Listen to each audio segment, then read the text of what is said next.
And we're There live. we go. There we go. Okay, this week we're doing the last hangout.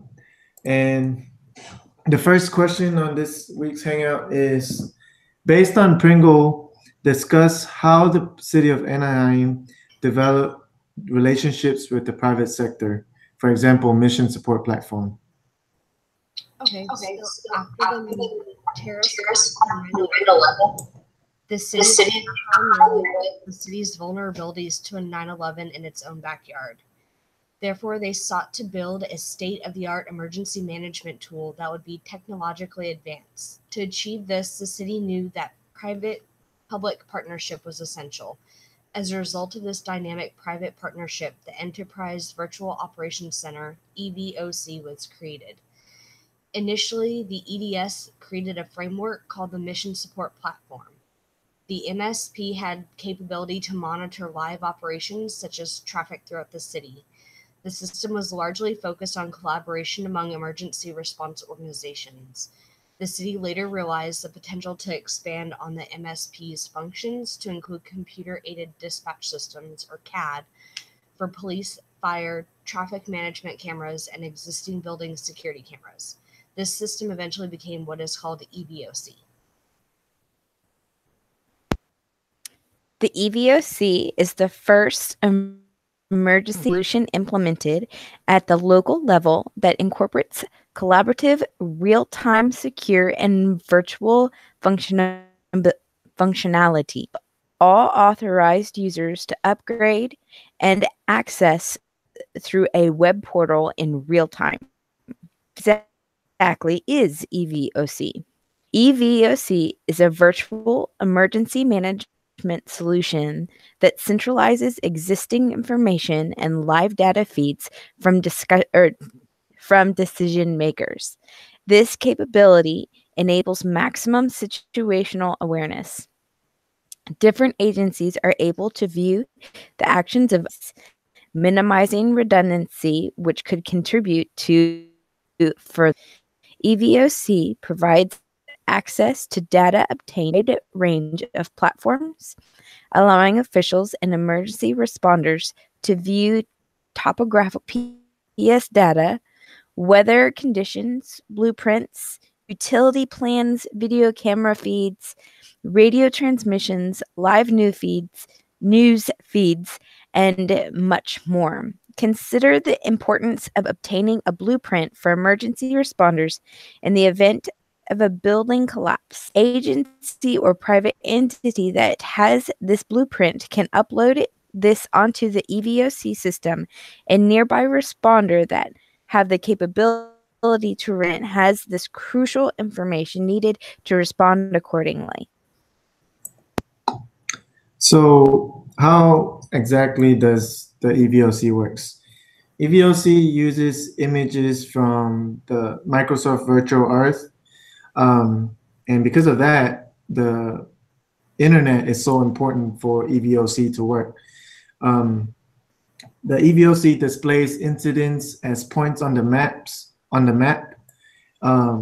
the viewer can toggle the image to show different map views, area view, or just a standard map, or even a combination of both. The viewer can also view the responding agencies over the incidents by toggling over the point on the map.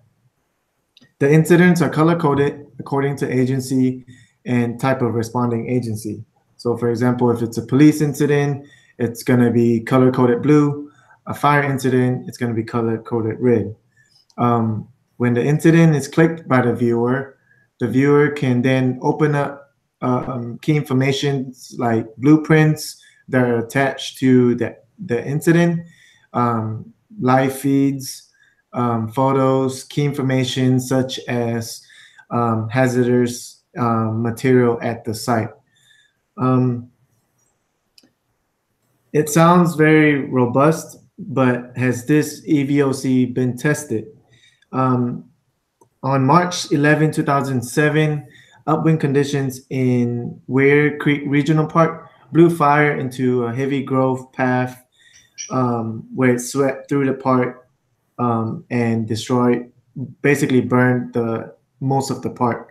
With EVOC, incident managers and city officials were able to look at their screens to see exactly what was going on, such as live feeds, videos, area views of the fire, weather conditions. They can check the weather conditions, the wind speed, directions, stuff like that.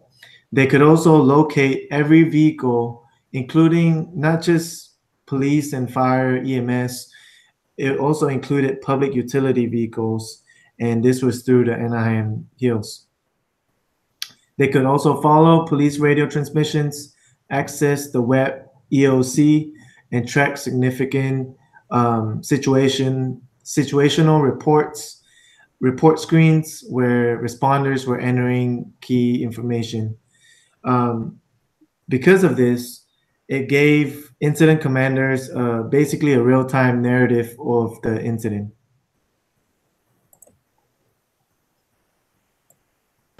We know that making wise decisions in the midst of chaos and disaster is very important. In order to do that, we have to be able to make wise decisions and utilizing the smart decision making process. So the S stands for specific: who, what, when, where, which, and why. So to break that out, who needs to be involved to reach the goal? What exactly is the goal to be detailed? And the details are extremely important so that we know exactly what our end goal should be. When, generally, this is a when. That's T and SMART is our time, and we get more specific there. So this is just that pretty general position for time. Where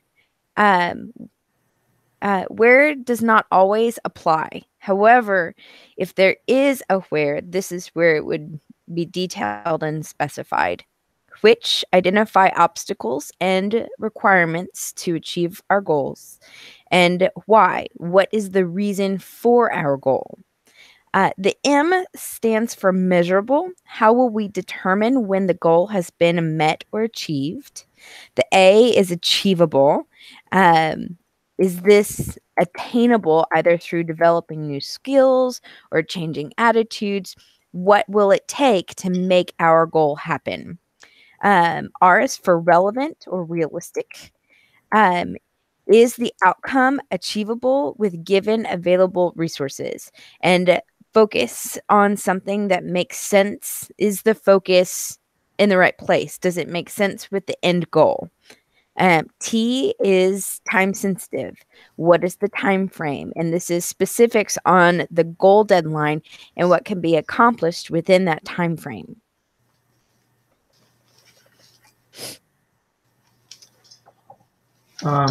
So did you guys see any of these objectives achieved or in the EVOC incidents, such as the one on the Weir Creek Regional Park fire?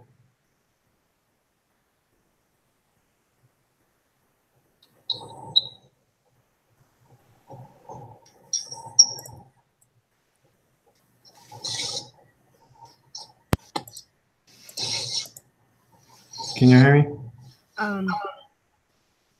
So I think one of the things was the achievable by using the skills of the EVOs. They were able to communicate and achieve the goal of not losing any lives. I believe it said had damaged one half.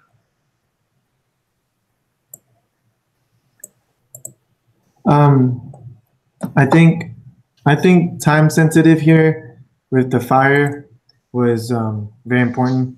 With the fire spreading so fast, I think with the real time capability, they were able to coordinate a lot quicker and suppress the fire in real time rather than delayed information. So I think, like you said, Andrew, it's achievable because they did achieve what they wanted to by suppressing the fire, by stopping the fire. That's also the relevant Right. section. It is very relevant information, which also ends up being time sensitive at the same time. They all kind of run together. Exactly. Okay. So what were the main ideas behind the enterprise vision operation center? Extremely relevant. And what makes the platform different than EOC? To me, one main goal was communication. The ability to communicate with multiple agencies at any time until reasons was it allowed relevant to communicate no matter where they were and were able to disseminate information much faster. Usually with an EOC, it's paper used to share information and getting that to everybody, or it requires everyone to be in the same room. Also, availability / security, they kind of went hand in hand by allowing EOC, first responders, important private sector participants, etc., the option to access the EVOC wherever and whenever. This security feature allows the key players during a disaster to not gather at one location like an EOC does. Kind of like saying, don't put all your eggs in one basket. If something happened to the EOC location and the people in it, the city would be put in more danger. The other security point is that with a traditional EOC, it requires the participants to travel to the location. By allowing them electronic access, they can stay either safely in their own home or wherever. If they're out of town, they can still be of use. It's kind of, if half the EOC participants can't get in because roads are blocked, then it creates further strain on those that were able to come in. I think the biggest difference between the EOC and the EVOC is the ability to use it anywhere at any time. You're not stuck at just one location like you are with an EOC.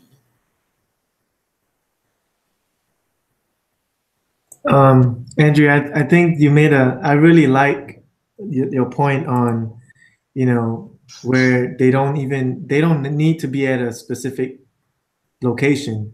Their EOC is where they are, wherever they have internet connection, really. So that eliminates the travel time. It eliminates traffic, traffic delays.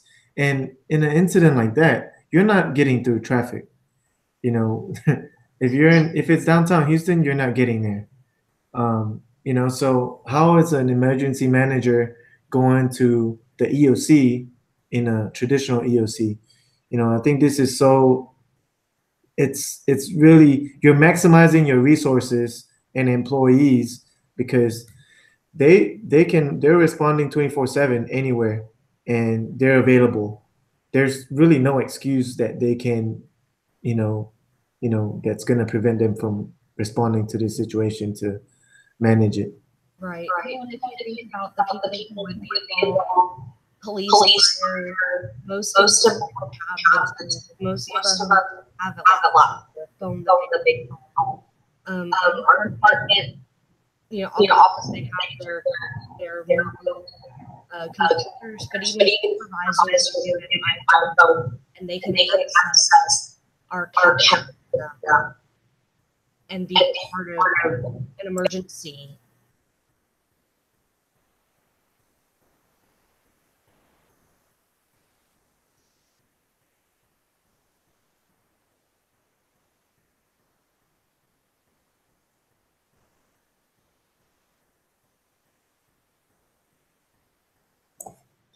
So next question, I guess, is based on when discussion of unified public safety wireless communication system in Travis County and partnership initiatives. How does CTECC compare with Harris County Houston's TransStar? So from a little bit of research I was able to do, Houston TransStar is comprised of Harris County, City of Houston, FEMA, and Homeland Security. And according to TransStar's website, they were established in 1993 and manage the region's transportation system and is the primary coordination site for state, county, and local agencies when responding to incidents and emergencies. This differs from CTECC, as the primary coordinator is the City of Austin, but everyone is responsible for their portion, such as paying for updates and whatnot. Uh, from the research I found, Houston TransStar is in charge of bringing all the agencies together and is the home base for everything. So they all respond to that one location, versus CTECC is not a single location, but a unification of different agencies through CAD, radio system, and mobile data computers. Personally, I would love to see some of these implemented with my department. Currently, we rely on phones to communicate between New Braunfels Police Department and Comal County Sheriff's Office. It's been discussed that Comal County will switch to the same CAD and records management system as us, which would be Spillman, but that's to be determined based on finances and approval and whatnot from the city. So You mean politics? yeah, it would be really nice though, because we do coordinate so much. We're very lucky that the sheriff's office lets us, they house our arrestees and whatnot. So being able to communicate with them, if we see one of them on the side of the road, we stop and help. And so being able to communicate with each other's dispatch, if something does go down, it would be nice to have that communication. So one of the fun things that I'm getting to see in my internship right now is there's a project going on where they're trying to harden an entire county. I know I've mentioned it a few times before, but this project is really awesome to watch happen, because things that I would never think, oh, yeah, those two places probably should talk to each other, or how are they going to talk to each other, because they don't even sound like they're in the same world.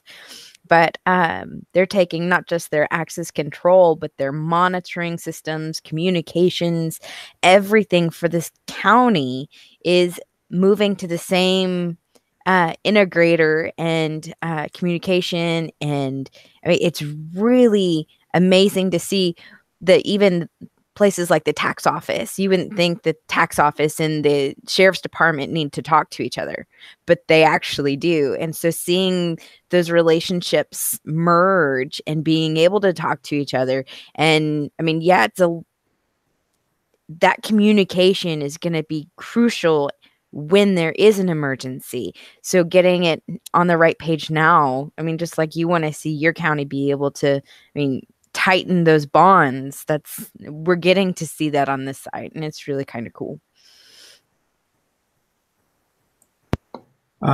So before we go on to the next question, I just wanted to talk about the two goals of CTECC, which is Combined Transportation Emergency and Communication Center. The first one is to replace the then City of Austin and Travis County Emergency Communication Center, as well as the city's Emergency Operations Center. And the second one is to provide the data center infrastructure required for regional emergency service systems, fully integrating public safety, intelligent transportation. Anyone want to add before we go on? I'm just going to say that City of Austin and Travis County are also two of our huge clients. So we're getting to do the same thing. I don't get this much because it's the Austin office, but we are. It's awesome.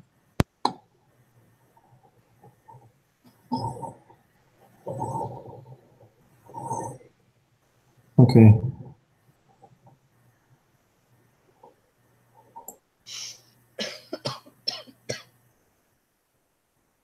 Okay. Select one emerging technology of your choice that may be applied to assist your agency with better crisis emergency disaster planning. Describe whether the technology is open access, publicly available, or proprietary. If the latter, discuss developer and source. Describe the characteristics as well as methods of usage and application. Provide an explanation on how it would be applied to your agency and what would be anticipated impact on operations.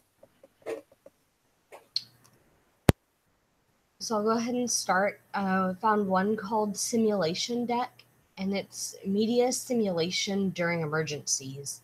It requires basic internet connections with social media like Facebook, Twitter, and YouTube. And it has like a ripple effect, or you get to see the ripple effect of the constantly evolving with current social media trends.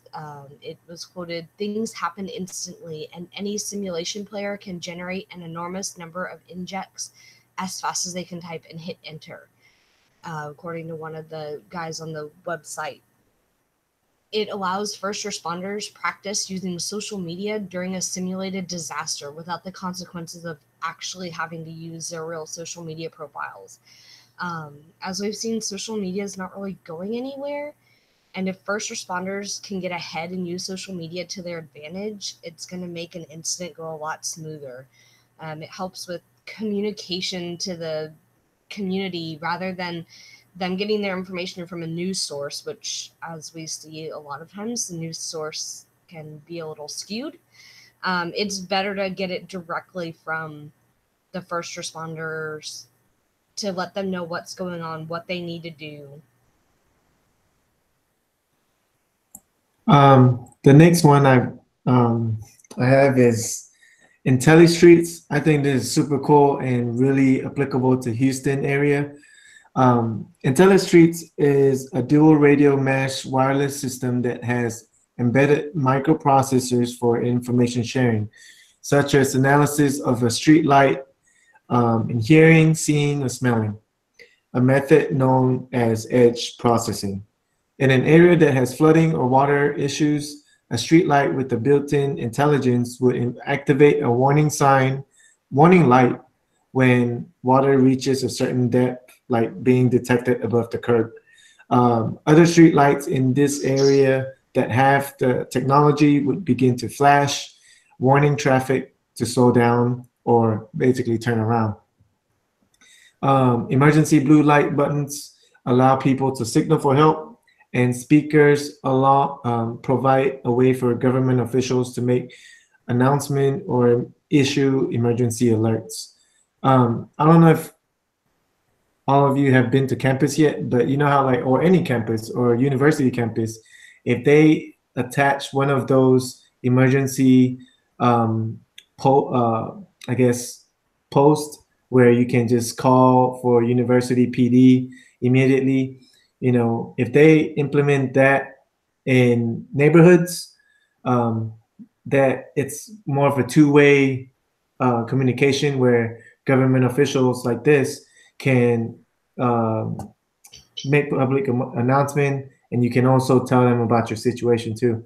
And this is so applicable for the Houston area. Like we've seen in Harvey, we've seen so many cars people drown because they didn't know how deep the water was, and you know they get washed away with how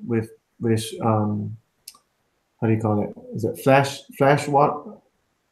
Flash flood. Flash flood. There you go. Yeah. So, anyways, yeah. I've never heard of that, but that would be really useful for my city as well.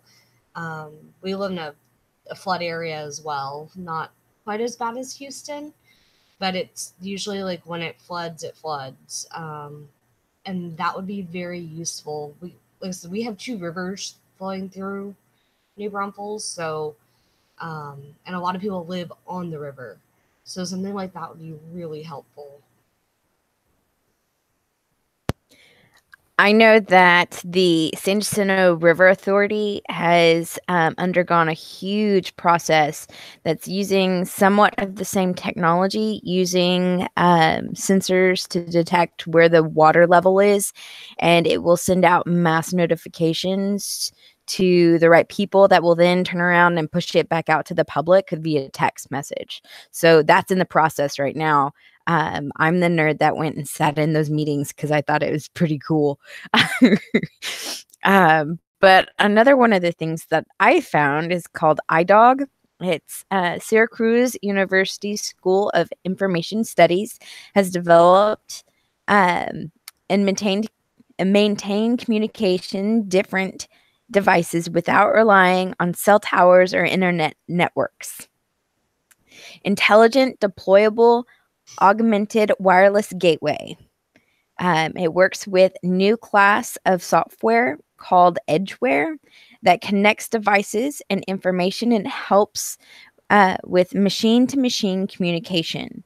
iDog is an infrastructureless wireless network based on a cognitive radio-based field deployable unit with information sharing communication capabilities. The iDog is designed to securely capture and share multiple wireless transmission media, including police, fire, EMS, municipal, private, cellular, CB bands, and by acting as a singular or a signal repeater to provide or extend service on scene. I thought that was pretty cool.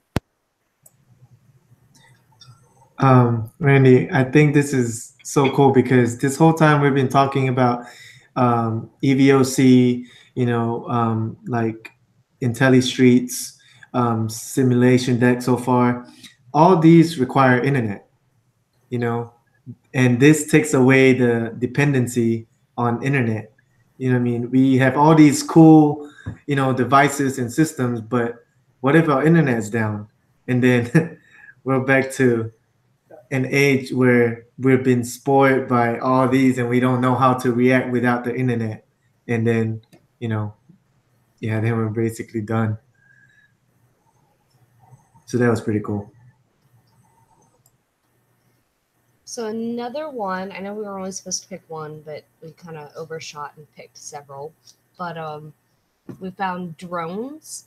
40% of Americans use their phones to access government services, and 68% of them use phones to keep track of breaking news events, according to the Pew Research Center. State and local levels are embracing small robots and drones in search and rescue and damage assessment operations. They're quick and easy to transport and deploy, and can reach places dogs, humans, and helicopters cannot or will not go.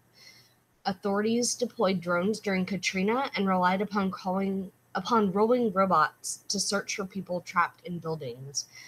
They're also easier to use than dogs or people because you can't get attached to a machine versus a dog or a human, as bonds tend to develop.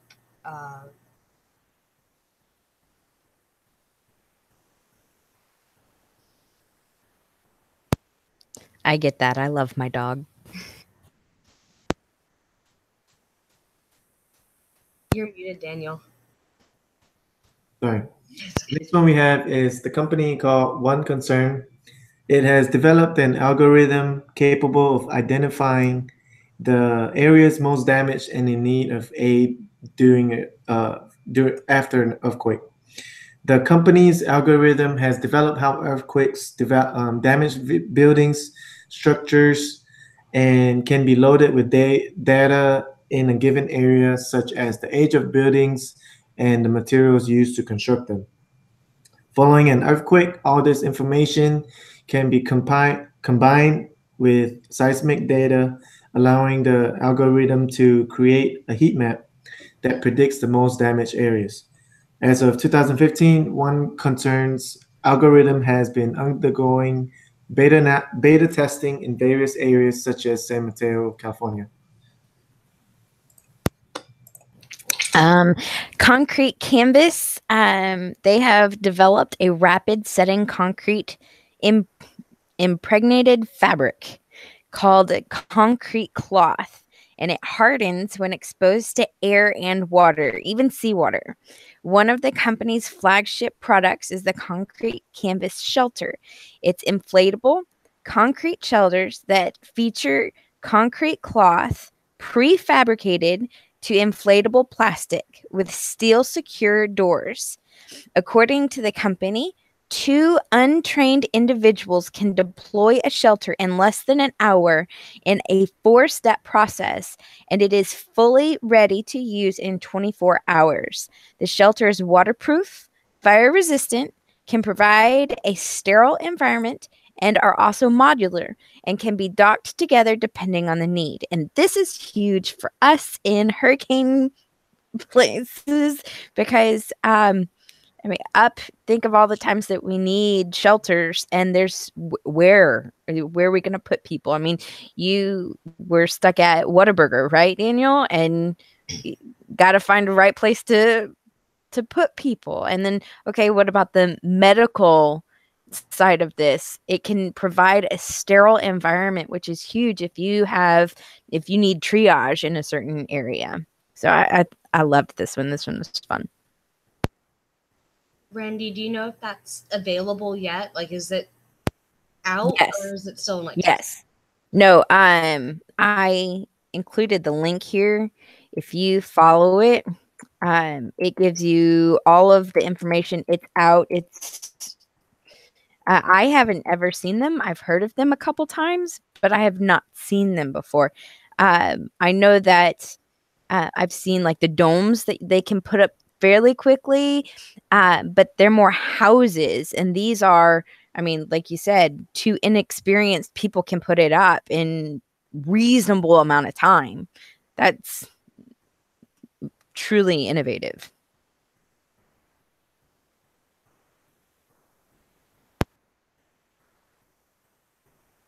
Sorry, I was going to the website trying to look it up.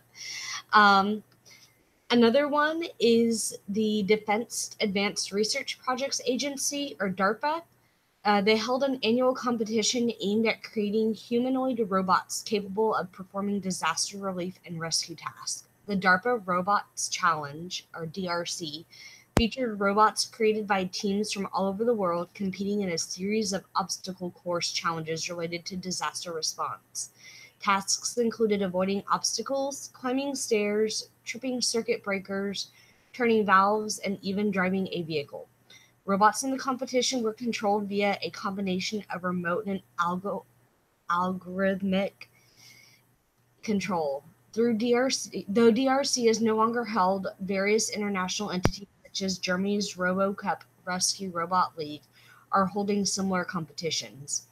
This is the end of the DARPA Robotics Challenge, but only the beginning of a future in which robots can work alongside people to reduce the toll of disasters, DARPA Director Arati Prabhakar said in a statement from the organization following the final competition. Currently, New Braunfels Police Department only has 1 robot, and it's assigned to our SWAT team. The problem with our robot is only several of the SWAT members are trained to use it, and we've not used it outside of SWAT type incidents. I actually got to see it one time when we did our co-training between CNT and SWAT, and it's pretty awesome, but very difficult. It's not something that you can just pick up and use. You definitely have to have training on it. But if we were able to get more robots and users trained, it would allow officers to assess the situation without putting them in harm's way. It's important to keep first responders safe as they are first line of defense.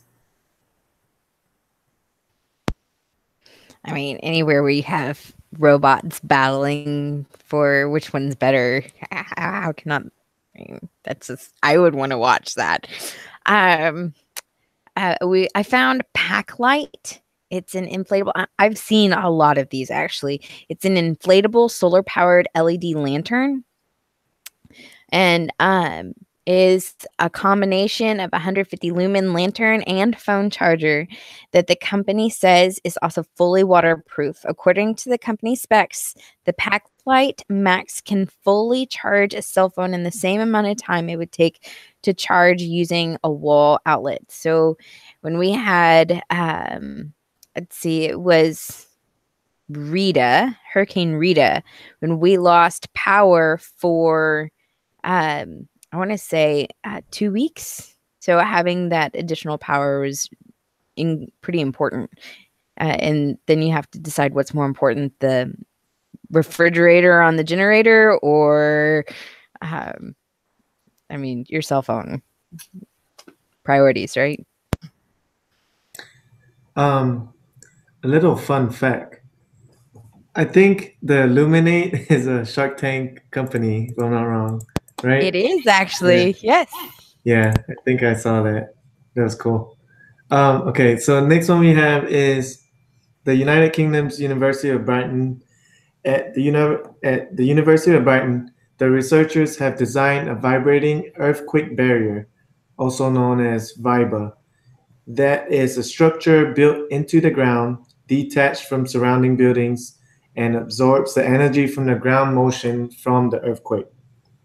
The idea is that as the earthquake creates wave through the ground, the vibra dissipates these waves, reducing the intensity before they can hit and damage other structures. The university team tested a miniature prototype of the vibra and found it could reduce maximum structural acceleration by up to 87% and cut energy arising from the ground motion by 40 to 80%. The Viper is still in research phase, and there has been no word of it being deployed for real-world testing. I think if this really came and it actually worked, it would be very useful in like San Francisco. That could really be a big changer in those kind of areas. Absolutely. Going, Andrew, when you were talking about your SWAT robot, I found another one called the Life Suit Exoskeleton. And it is a someday soon, rescue responders may clear rubble and save lives with mechanically enhanced super strength by wearing a life suit exoskeleton. The machines may look something like a Rewalk suit, based on technology from life suit creator Monty Reed's laboratory in Seattle. So I would like this, but for around the house. Basically, a real-world Iron Man. Yes, I could vote for that. Okay, and next we had Jane Lindqvist, an assistant professor at Rutgers University Department of Electrical and Computer Engineering, and his research team developed the Hazard Tracker application to crowdsource hazard documentation. They found that using their app had three benefits: it's low cost, required little training and setup, and the data collected was highly portable and accessible to people who needed to work with it. This would be a cost effective form of communication between first responders and other agencies or groups such as utility companies. Something like this application would be easier to use compared to Austin's CTECC, which, as we learned, costs millions of dollars. Coming from a town that is in a flood zone, I've watched houses literally float down the river, the whole thing, cars as well, several times. And as we've discussed before, the longer time between disasters, the probability it will happen increases each year, and New Braunfels is long overdue for a major flood. So technology is on our side now and allows for a preservation of life. So I think something like this, being able to track hazards and communicate um, power lines down, it's a little more cost effective, especially for a small town like mine, where we don't have millions to just spend on creating what Austin was able to. And lastly, let's talk about landslides. Landslides can bury and kill whole communities without any warning, but the element of surprise could be a thing of the past. Joel Marciano and a team at the University of the Philippines is currently developing a landslide sensor and warning system. The devices are tubes up to 1 meter long, stuffed with a triaxial accelerometer to detect land movement, and with the moisture sensor to report on soil conditions. The tubes are buried into boreholes on suspicious looking slopes, and they are powered either through the grid or through solar panels on site. They report over a cell phone network to warn authorities that a landslide could be imminent. I wonder be used for sinkholes as well. I didn't hear you, Andrew. Sorry. I said it could be used for sinkholes as well. I see a lot of, you know, news stories on sinkholes and like highways just collapsing, people just their cars being sucked down. So I wonder if something like that could be used for that as well.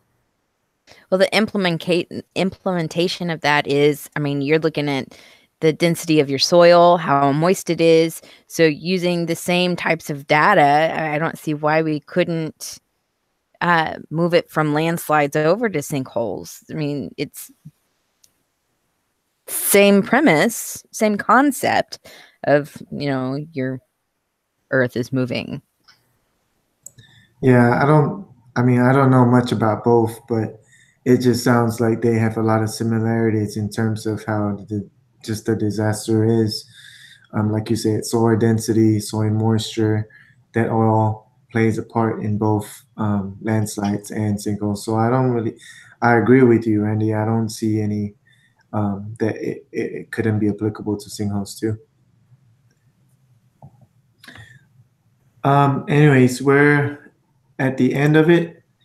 Is there any last comments any of you guys want to add before we close out? This is our last hangout. And I'm sad. I'll miss you guys. Thanks, guys. Thanks. Thanks for all your help. All right, thank you. All right, we're going to close out.